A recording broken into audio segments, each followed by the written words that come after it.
Halo, bertemu lagi dengan saya Mas Ardi.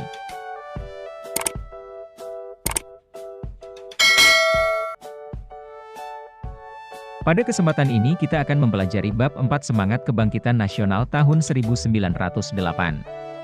Dengan submateri kondisi bangsa Indonesia sebelum tahun 1908. Suatu bangsa tidak akan berubah jika bangsa tersebut tidak mau mengubah dirinya sendiri. Bangsa Indonesia tidak mungkin menjadi bangsa yang merdeka apabila tidak ada usaha untuk bangkit melepaskan diri dari penjajahan.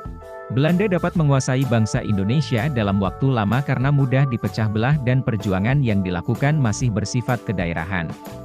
Budi Utomo sebagai organisasi nasional pertama meletakkan semangat kebangkitan nasional bagi perjuangan bangsa Indonesia. Begitu pentingnya kita memahami dan meneruskan nilai kebangkitan nasional tahun 1908. Dalam bab ini kita akan mempelajari dan membangun semangat kebangkitan nasional tahun 1908. Pada gilirannya, kita dapat menjadi generasi penerus yang dapat menunjukkan semangat kebangkitan nasional. Rusaknya ekonomi Eropa akibat peperangan dan berkembangnya teknologi pelayaran pada abad ke-15 menyebabkan negara-negara di Eropa melakukan ekspedisi untuk mencari sumber-sumber ekonomi baru ke seluruh dunia. Ekspedisi ini menemukan sumber ekonomi dan lahan baru untuk dilakukannya perdagangan. Ternyata kemudian, bangsa Eropa tidak hanya melakukan perdagangan melainkan langsung menguasai dan menjajah negara-negara yang mereka anggap baru ditemukan. Penjajahan Belanda di Indonesia dimulai sejak didirikannya Verenigde Oost-Indisch Company VOC, pada tanggal 20 Maret 1602. Sejak VOC berdiri, dimulailah berbagai bentuk kekerasan yang menimpa rakyat Indonesia.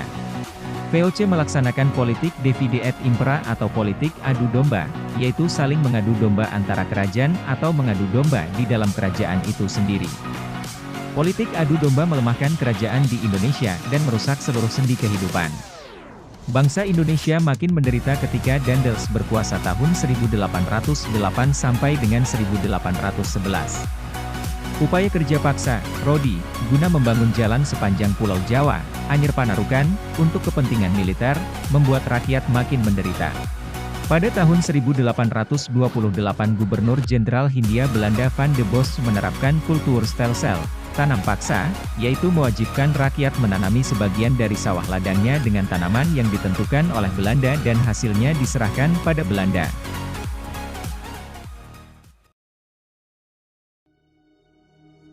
Penderitaan bangsa Indonesia menumbuhkan perlawanan di berbagai daerah.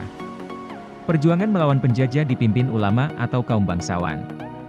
Sultan Hasanuddin di Sulawesi Selatan, Sultan Ageng Tirtayasa di Banten, Tuanku Imam Bonjol di Sumatera Barat, dan Pangeran Diponegoro di Jawa Tengah, memimpin perjuangan rakyat melawan penjajah.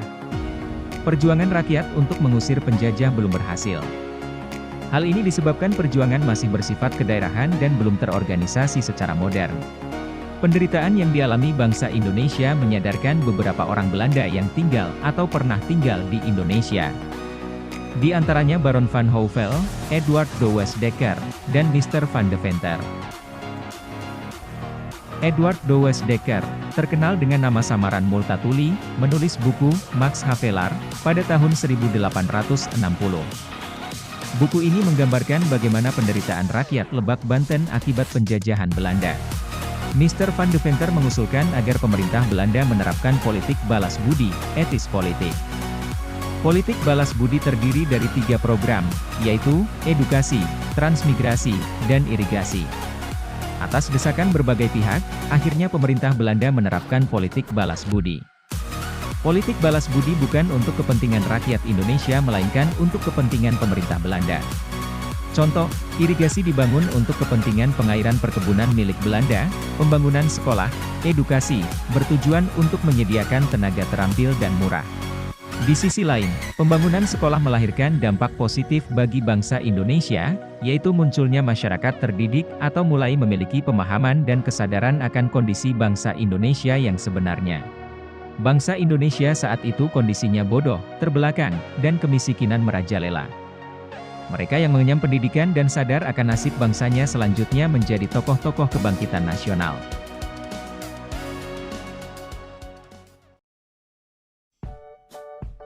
Setelah kalian memahami tentang perjuangan bangsa Indonesia sebelum tahun 1908, pelajari lebih jauh tentang perjuangan pahlawan nasional yang berjuang sebelum tahun 1908 dengan menjawab pertanyaan berikut.